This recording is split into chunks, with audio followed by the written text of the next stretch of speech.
ಓಂ ನಮೋ ಭಗವತೆ ವಾಸುದೇವಾಯ. ಓಂ ನಮೋ ಭಗವತೆ ವಾಸುದೇವಾಯ. ಓಂ ಸುರಭ್ಯೈ ನಮಃ. ಓಂ ಸುರಭ್ಯೈ ನಮಃ. ಓಂ ಸುರಭ್ಯೈ ನಮಃ. ಮೂಕಂ ಕರೋತಿ ವಾಚಾಲಂ ಪಂಗುಂ ಲಂಘಾಯತೆ ಗಿರಿಂ ಯತ್ಕೃಪಾತಮಹಂ ವಂದೇ ಶ್ರೀಗುರುಂ ದೀನತಾರಿಣಂ ಶ್ರೀಚೈತನ್ಯಮೀಶ್ವರಂ ಪರಮಾನಂದಮಾಧವಂ. ಇಷ್ಟಪದಾಯ ಕೃಷ್ಣಪೃಷ್ಠಾಯ ಶ್ರೀತಿವತ್ತರಾಘವ ಸ್ವಾಮಿ ಪ್ರಚಾರಣೆ. ಹರೇ ಕೃಷ್ಣ ಎಲ್ರಿಗೂ. ನಿನ್ನೆಯ ಶ್ಲೋಕದ ಮುಂದುವರಿದ ಭಾಗ 6.47. ಅದ್ಭುತವಾದ ಶ್ಲೋಕ. ನಮಗೆಲ್ಲರಿಗೂ ಗೊತ್ತಿದೆ ಈ ಶ್ಲೋಕದ ಉದ್ದೇಶ ಏನು ಅಂತ ಹೇಳಿದ್ರೆ, ಭಗವಂತನ ಭಕ್ತಿ ಶ್ರೇಷ್ಠ ಅಂತ ಹೇಳಿ ಸಾಬೀತುಪಡಿಸುವಂಥದ್ದು. ಹೇಗೆ ಯುಧಿಷ್ಠ ಮಹಾರಾಜರು ನಿನ್ನೆ ನಾವು ಕೇಳಿದ ಕಥೆಯಲ್ಲಿ ಹೇಗೆ ಭಗವಂತನೇ ಉತ್ತಮ ಟಾಪ್ ಮೋಸ್ಟ್ ಅಂತ ಹೇಳಿ ಹೇಗೆ ಆ ಯಾಗದಲ್ಲಿ ಅಥವಾ ರಾಜಸೂಯ ಯಾಗ ಆಗಿರಲಿ ಯಜ್ಞದಲ್ಲಿ ಹೇಗೆ ಅವರನ್ನ ಅಗ್ರ ಪೂಜೆ ಕೊಟ್ಟು ಸಾಬೀತುಪಡಿಸಿದ್ರು. ಅವರ ಸಾಬೀತು ಅಗತ್ಯ ಇಲ್ಲ, ಆದರೂ ಕೂಡ ನಮ್ಮಂಥ ವ್ಯಕ್ತಿಗಳಿಗೆ ಗೊತ್ತಾಗ್ಲಿಕ್ಕೋಸ್ಕರ ಅರ್ಜುನಾದಿಗಳು ಹೇಗೆ ಕೃಷ್ಣನನ್ನೇ ಪರಮೋತ್ತಮ ಅಂತ ಹೇಳ್ಕೊಂಡ್ರೋ, ಎಲ್ಲ ಆಚಾರ್ಯರು ಹೇಗೆ ಹೇಳ್ಕೊಂಡ್ರೋ ಅದೇ ರೀತಿಯಲ್ಲಿ ಇಲ್ಲಿ ಭಗವಂತನೇ ಹೇಳ್ತಿದ್ದಾನೆ ಭಕ್ತಿ ಶ್ರೇಷ್ಠ ಅಂತ ಹೇಳಿ. ಅದನ್ನು ನಮಗೆ ಅರ್ಥ ಆಗಿದೆ. ಮುಂದೆ ಹೋಗೋಣ. ವೈದಿಕ ಮಾರ್ಗದರ್ಶನಕ್ಕೆ ಅನುಗುಣವಾಗಿ ಯೋಗ್ಯ ನೆಲೆಯನ್ನು ಪಡೆದುಕೊಳ್ಳಲು ಭಕ್ತಿ ಯೋಗದ ಮಾರ್ಗವಾಗಿ ಕೃಷ್ಣ ಪ್ರಜ್ಞೆಗೆ ಬರುವುದು ಒಂದು ದೊಡ್ಡ ಭಾಗ್ಯ. ಈ ಭಾಗ್ಯ ಅಂತ ಹೇಳಿದ್ರೆ ನಾವೆಲ್ಲ ಅನ್ಕೊಳ್ತೇವೆ ನಮಗೆ ಚಿನ್ನ ಸಿಕ್ಕಿದ್ರೆ ಭಾಗ್ಯ, ಅದು ಸಿಕ್ಕಿದ್ರೆ ಭಾಗ್ಯ ಅಂತ ಹೇಳಿ. ಆ ಭಾಗ್ಯ ಎಲ್ಲಿವರೆಗೆ? ನಮ್ಮ ಶರೀರ ಇರುವಲ್ಲಿವರೆಗೆ. ಆದರೆ ಅಂತಃಕರಣದಲ್ಲಿ ಅಂದ್ರೆ ಸೂಕ್ಷ್ಮ ಇಂದ್ರಿಯಗಳಲ್ಲಿ ಯಾವುದನ್ನು ತಗೊಂಡು ಹೋಗ್ಬೇಕು ಅಂತ ಹೇಳಿದ್ರೆ ಭಕ್ತಿ ಭಕ್ತಿ ಸಂಸ್ಕಾರವನ್ನ ತಗೊಂಡು ಹೋದ್ರೆ ಏನಾಗುತ್ತೆ? ಆಗ ಮರುದಿವಸ ಬೆಳಿಗ್ಗೆ ಏಳುವಾಗ ಭಕ್ತಿ ಸಂಸ್ಕಾರವೇ ಬರ್ತದೆ. ಇಲ್ಲ ಅಂತ ಹೇಳಿದ್ರೆ ಏನಾಗುತ್ತೆ? ಭೋಗ ಸಂಸ್ಕಾರ ಬರ್ತದೆ. ನಮಗೆ ಭೋಗ ಸಂಸ್ಕಾರ ಎಲ್ಲಿವರೆಗೆ ಬರ್ತದೆ? ಈ ಜನ್ಮ ನಮಗೆ ಖಂಡಿತವಾಗಿ ಪುನಃ ಪುನಃ ಸಿಗುವಂತೆ ಆಗ್ತದೆ. ಅದು ಕೀಳು ಜನ್ಮ ಆಗಿರ್ಬೋದು, ಮೇಲು ಜನ್ಮ ಆಗಿರ್ಬೋದು, ಅಂದ್ರೆ ಕೀಟ ಆಗಿರ್ಬೋದು ಅಥವಾ ಬ್ರಹ್ಮಾದಿ ದೇವತೆಗಳಾಗಿರ್ಬೋದು ನಾವು. ಆದರೆ ಅಂತಹ ಸ್ಥಿತಿ ಬಂದರೆ ನಮಗೆ ಖಂಡಿತವಾಗಿ ಪುನಃ ಪುನಃ ಈ ಸಂಕಷ್ಟ ತಪ್ಪಿದ್ದಲ್ಲ. ಆದ ಕಾರಣ ನಮಗೆ ಭಕ್ತಿ ಸಂಸ್ಕಾರ ಬೆಳೆಸಬೇಕು ಅಂತ ಹೇಳಿದ್ರೆ ಶ್ರೀಲ ಪ್ರಭುಪಾದರು ಕೊಟ್ಟ ಮಾರ್ಗ ಏನು ಅಂತ ಹೇಳಿದ್ರೆ, ಬೆಳಿಗ್ಗೆಯಿಂದ ರಾತ್ರಿವರೆಗೆ ಯಾವ ರೀತಿಯಲ್ಲಿ ನಾವು ಭಗವಂತನನ್ನೇ ಚಿಂತನೆ ಮಾಡ್ತಾ ಸೇವೆ ಮಾಡಬಹುದು. ಭಗವಂತನನ್ನೇ ಚಿಂತನೆ ಮಾಡುವುದಂದ್ರೆ ಭಗವಂತನ ಕಡೆಗೆ ನಮ್ಮ ಮನಸ್ಸನ್ನು ತಗೊಂಡು ಹೋಗಿ ಭಾವಪೂರ್ವಕವಾಗಿ, ಪ್ರೀತಿಪೂರ್ವಕವಾಗಿ, ಪ್ರೇಮಪೂರ್ವಕವಾಗಿ ಭಗವಂತನ ಸೇವೆ ಮಾಡುವಂಥದ್ದು. ಅದು ಸಿಕ್ಕಿದ್ರೆ ಅಂತ ದೊಡ್ಡ ಭಾಗ್ಯ ಯಾರಿಗೂ ಇಲ್ಲ. ಅಂತ ದೊಡ್ಡ ಭಾಗ್ಯ. ಹಾಗೆ ಭಾಗ್ಯ ಸಿಕ್ಕಿದೆ ಅಂತ ಹೇಳಿ ನಾವು ಸುಮ್ಮನೆ ಟೈಮ್ ಪಾಸ್ ಮಾಡೋದಾ? ಇದು ಬಸ್ಸಿನ ಹಿಂದ್ಗಡೆ ಏನೋ ಬರೆದಿದ್ದಾರೆ, ಯಾರಿಗಾದ್ರೂ ಗೊತ್ತಾ ಏನು ಬರೆದಿದ್ದಾರೆ ಅಂತ? ಮಾತಾಜಿಗಳು ಕೂತ್ಕೊಳ್ಳುವಂತಹ ಡ್ರೈವರ್ ಸೀಟಿನ ಹಿಂದೆಯೋ ಎಲ್ಲೋ ಬರೆದಿರ್ತಾರೆ. ಅದಲ್ಲ, ಏನು ಹಿಂದಿನ 4 ಸೀಟುಗಳು ಅಲ್ಲ, ಯಾವುದೋ ಒಂದು DVG ಯಾರೋ ಬರೆದಿರ್ತಾರೆ. ಅದರ ಅರ್ಥ ಸರಿಯಾಗಿ ನನಗೆ ಗೊತ್ತಿಲ್ಲ. ಯಾರಿಗಾದ್ರೂ ಗೊತ್ತಾ? ನೋಡಿದ್ದೀರಾ ಏನು ಅಂತ ಹೇಳಿ? ಇರುವ ಭಾಗ್ಯವನ್ನೆನದು ಬಾರದಿರೆಡೆಗೆ ಅಂತ ಏನೋ ಬರ್ದಿರುತ್ತೆ ಪ್ರಭು. ಏನೇ ಇರ್ಲಿ, ಅಲ್ಲಿ ಇರುವ ಭಾಗ್ಯವ ನೆನೆದು ಅಂತ ಹೇಳೋ ಶಬ್ದ ತುಂಬಾ ಇಂಪಾರ್ಟೆಂಟು.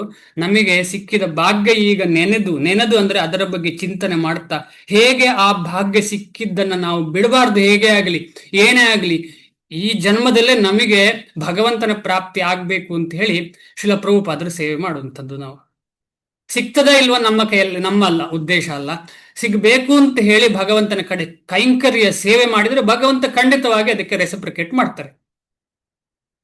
ಆದರ್ಶ ಯೋಗಿಯು, ಮುಂದೆ ಹೋಗ್ತಾ ಇದ್ದೇನೆ, ಆದರ್ಶ ಯೋಗಿಯು ತನ್ನ ಮನಸ್ಸನ್ನು ಕೃಷ್ಣನಲ್ಲಿ ಕೇಂದ್ರೀಕರಿಸುತ್ತಾನೆ. ಕೃಷ್ಣನಿಗೆ ಶ್ಯಾಮ ಸುಂದರನೆಂದು ಹೆಸರು. ಆತನದು ಮೋಡದ ಬಣ್ಣದಂತಹ ಸುಂದರ ಮೈಬಣ್ಣ, ಬ್ಯೂಟಿಫುಲ್ ಸುಂದರ ಮೈಬಣ್ಣ. ಅವನ ತಾವರೆಯಂತಹ ಮುಖವು ಸೂರ್ಯನಂತೆ ಪ್ರಕಾಶಿಸುತ್ತದೆ.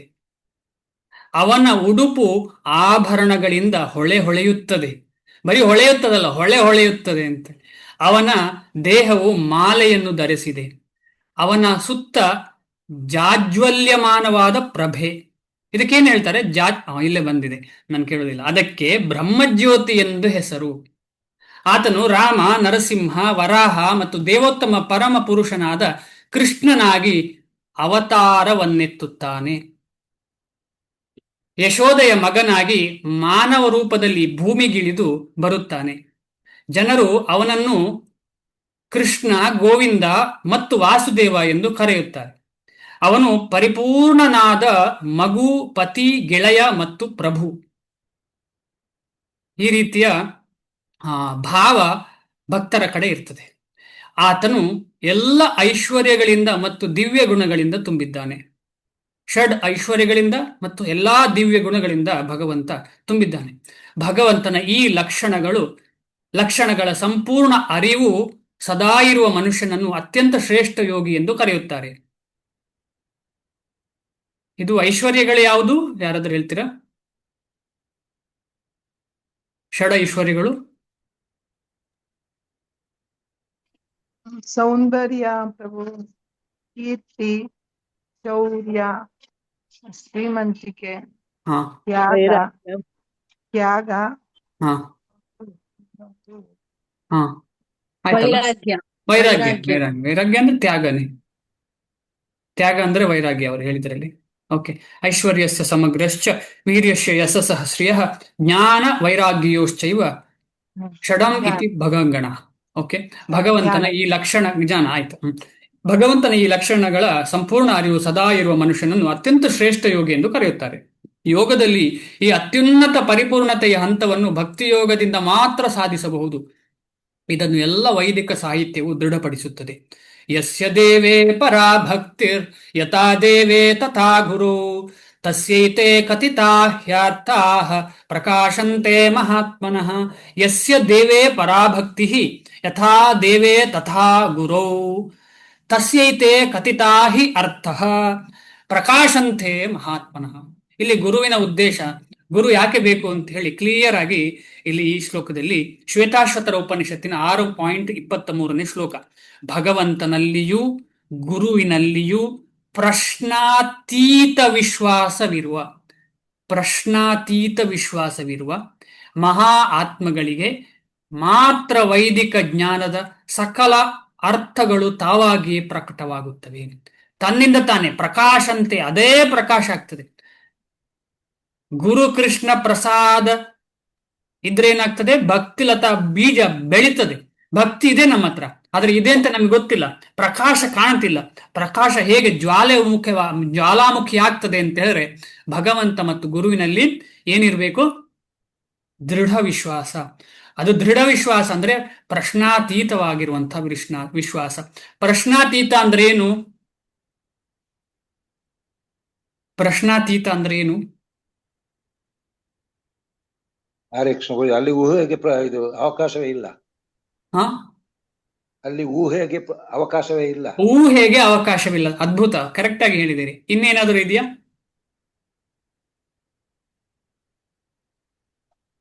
ಪ್ರಶ್ನೆಗಳಿಗೆ ಅತೀತವಾದ್ದು ಪ್ರಭು. ಪ್ರಶ್ನಾತೀತ ಅಂದ್ರೆ ಪ್ರಶ್ನೆಗಳಿಗೆ ಅತೀತವಾದ್ದು. ಪ್ರಶ್ನೆ ಮಾಡೋಕೆ ಏನು ಇರೋದೇ ಇಲ್ಲ ಅಲ್ಲಿ ಎಲ್ಲ. ಪ್ರಶ್ನೆ ಮಾಡೋಕೆ ಏನು ಇರೋದಿಲ್ಲ ಅಂತ ಹೇಳಿದ್ರೆ ಏನರ್ಥ? ಕರೆಕ್ಟ್ ಆಗಿ ಹೇಳಿದಿರಿ. ಏನರ್ಥ? ಡೌಟ್ ಇರಲ್ಲ ಅಂತ.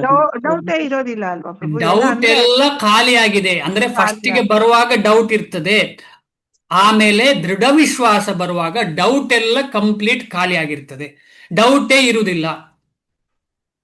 ಅಂತಹ ಡೌಟೇ ಇಲ್ಲದ ಇರುವಂತಹ ಆತ್ಮಗಳಿಗೆ, ಸಂಶಯವೇ ಇಲ್ಲದಂತ ಆತ್ಮಗಳವರು, ಅವರಿಗೆ ಭಗವಂತ ಮತ್ತು ಗುರುವಿನ ಕೃಪೆಯಿಂದ ವೈದಿಕ ಜ್ಞಾನದ ಸಕಲ ಅರ್ಥಗಳು ತಾವಾಗಿ ಪ್ರಕಟವಾಗುತ್ತವೆ. ಪ್ರಶ್ನೆ ಮಾಡಬಾರ್ದು ಅಂತ ಅಲ್ಲ ಇಲ್ಲಿ ಅರ್ಥ. ಆ ಸ್ಟೇಜಿಗೆ ತಲುಪುವಾಗ ಪ್ರಶ್ನೆಯೇ ಬರುವುದಿಲ್ಲ ಅಂತ ಹೇಳುದು ಅರ್ಥ. ಅಂದ್ರೆ ನಾವೆಲ್ಲ ಈಗ ಪ್ರಶ್ನೆ ಮಾಡಲೇಬೇಕು, ಅದು ಪ್ರೊಸೆಸ್. ಪ್ರಶ್ನೆ ಮಾಡಬಾರ್ದು, ನಮಗೆ ಪ್ರಶ್ನೆ ಇದ್ದು ಸುಮ್ಮನೆ ಕೂತ್ಕೊಳ್ಳೋದಲ್ಲ. ಪ್ರಶ್ನಾತೀತ ಅಂತ ಹೇಳಿದ್ರೆ ಅಷ್ಟು ಮುಂದೆ ತಲುಪಿರುವಂತಹ ಭಕ್ತ ಅಂತ ಅರ್ಥ. ನಮಗೆ ಹೇಳ್ತಾ ಇಲ್ಲ ಇದು, ನಾವು ಈ ಲೆವೆಲ್ ಅಲ್ಲಿ ಇಲ್ಲ, ನಾವು ಇಲ್ಲಿಗೆ ತಲುಪಲಿಲ್ಲ, ಈ ಘಟ್ಟಕ್ಕೆ ತಲುಪಲಿಲ್ಲ. ಭಕ್ತಿರಸ್ಯ ಭಜನಂ ತದ್ ಇಹಾಮುತ್ರೋಪಾದಿ ನೈರಾಸ್ಯೇನಾ ಮುಷ್ಮಿನ್ ಮನಃ ಕಲ್ಪನಂ ಏತದ್ ಏವ ನೈಷ್ಕರ್ಮ್ಯಂ. ನೈಷ್ಕರ್ಮ್ಯ ಅಂದ್ರೆ ಏನು ಅಂತೇಳಿ ಗೋಪಾಲ ತಾಪನಿ ಉಪನಿಷತ್ತು 1.15 ಹೇಳ್ತಾ ಇದ್ದಾರೆ. ಭಕ್ತಿ ಎಂದರೆ ಈ ಜನ್ಮದಲ್ಲಾಗಲಿ ಮುಂದಿನ ಜನ್ಮದಲ್ಲಾಗಲಿ ಐಹಿಕ ಲಾಭದ ಅಪೇಕ್ಷೆ ಇಲ್ಲದೆ ಭಗವಂತನ ಭಕ್ತಿಪೂರ್ವಕವಾದ ಸೇವೆ. ತುಂಬಾ ಇಂಪಾರ್ಟೆಂಟ್ ನೋಡಿ, ಇಲ್ಲಿ ಇಷ್ಟರವರೆಗೆ ಡಿಸ್ಕಷನ್ ಮಾಡಿದ್ದೆಲ್ಲ ಇಲ್ಲಿ ಬರ್ತಾ ಇದೆ. ಭಕ್ತಿ ಎಂದರೆ ಈ ಜನ್ಮದಲ್ಲಾಗಲಿ ಮುಂದಿನ ಜನ್ಮದಾಗಲಿ ಐಹಿಕ ಲಾಭದ ಅಪೇಕ್ಷೆ ಇಲ್ಲದೆ ಭಗವಂತನ ಭಕ್ತಿಪೂರ್ವಕವಾದ ಸೇವೆ. ಎಂತ ಅದ್ಭುತವಾದ ವಿಚಾರ. ಒಂದು ನೆಮ್ಮದಿ. ಎಲ್ಲಿ ಬೇಕಾದ್ರೂ ಇರಲಿ, ನಾನು ಭಗವಂತನ ಸೇವೆ ಮಾತ್ರ ನನ್ನ ಉದ್ದೇಶ. ಈ ಲೆವೆಲಲ್ಲಿ ನಾವು ಇಲ್ಲ, ಆದ್ರೆ ಇದನ್ನು ಕೇಳುವಾಗಲೇ ಒಂದು ಖುಷಿ. ಈ ವಿಚಾರವನ್ನ ಒಂದು ತಿಳ್ಕೊಳ್ಳಿಕ್ಕೆ ಪ್ರಯತ್ನ ಪಡುವಾಗಲೇ ಒಂದು ಖುಷಿ. ನಮಗೆ ಆ ಒಂದು ಸಂದರ್ಭ ಇಲ್ಲ. ಉದಾಹರಣೆಗೆ ನಮಗೇನೋ ಕಟ್ಟುಪಾಡುಗಳಿದೆ, ಸಂಸಾರ ಇದೆ, ನಮಗೇನೇನೋ ಇದೆ. ಅದ ಕಾರಣ ನಾವು ಈ ಲೆವೆಲ್ಗೆ ಬರ್ಲಿಕ್ಕೆ ಆಗ್ಲಿಲ್ಲ ಇಲ್ಲಿ ತನಕ. ಆದ್ರೆ ಇದನ್ನು ಕೇಳುವಾಗಲೇ ಒಂದು ಖುಷಿ. ಈಗ ಹೇಗೆ ಕರ್ಮಿಗಳಿಗೆ ಸ್ವರ್ಗ ಅಂತ ಹೇಳುವಾಗ ಖುಷಿಯೋ, ಅದೇ ರೀತಿ ಭಕ್ತರಿಗೆ ಇಂತಹ ಅನ್ಯಾಭಿಲಾಷವಾದಂತಹ ಭಕ್ತಿ ಮಾಡುವುದ ಕೇಳುವುದೇ ಖುಷಿ. ಮಾಡ್ತಾ ಇಲ್ಲ, ಆದ್ರೆ ಅದನ್ನು ಕೇಳುವುದೇ ಖುಷಿ. ಅದಕ್ಕೆ ಭಾವ ಅಂತ ಹೇಳುದು. ನಮಗೆ ಅಲ್ಲಿಗೆ ಹೋಗ್ಬೇಕು ಅಂತ ಹೇಳುವ ಭಾವ ಇದೆ. ಆದ ಕಾರಣ ನಮಗೆ ಅಲ್ಲಿಗೆ ಹೋಗುದಂತೂ ಖಂಡಿತ ಎಷ್ಟೋ ಜನ್ಮ ಆಗಬಹುದು.